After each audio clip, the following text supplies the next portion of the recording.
We are back again with another pretty sweet toy to be entering the so-called poor man's range.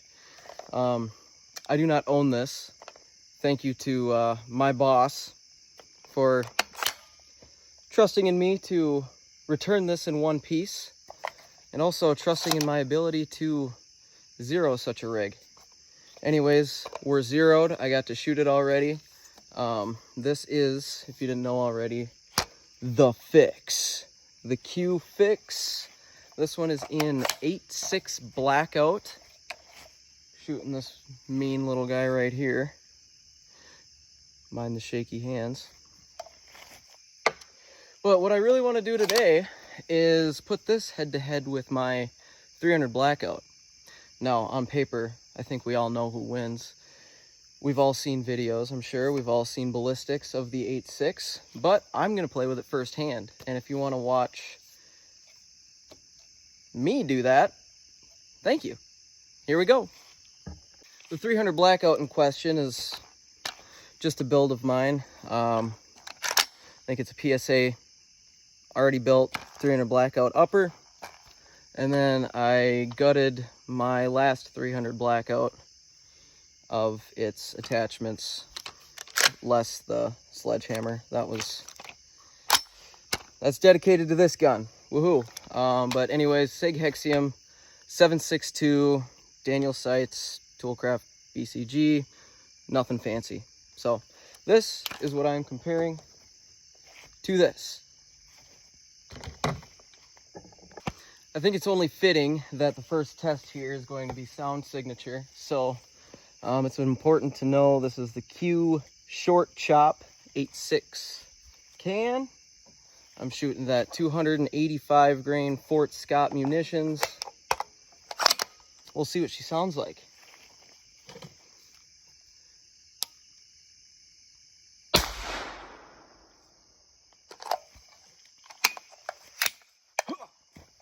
Caught it. Okay, pretty good.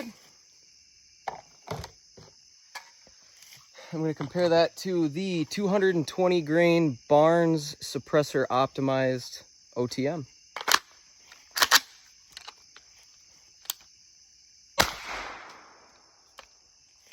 Pretty equivalent. Okay, one more go with each one. Fort Scott 285 dirt.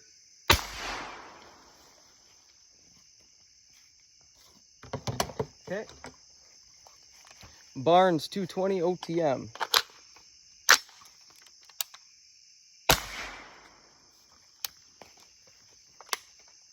think 300 blackout has more crack.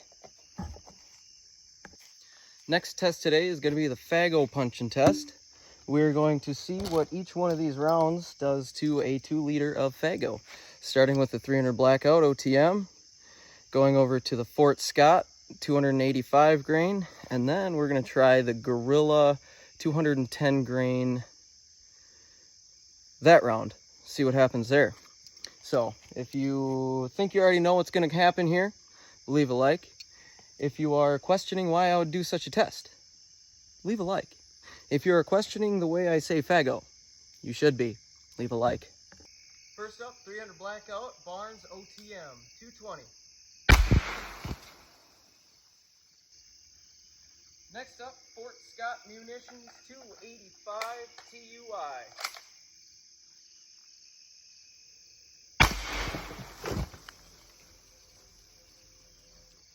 $210 grain.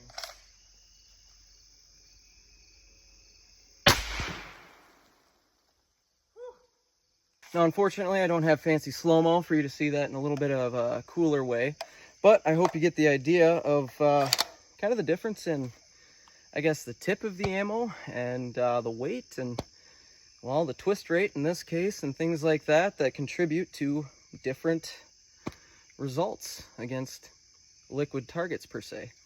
So I had fun. I hope it was worth watching. I'm glad to have tested this upper out. It's working fine. Cool beans. And that's it. Thank you. Special feature of the day, Chinesium EOTech versus OTM Max.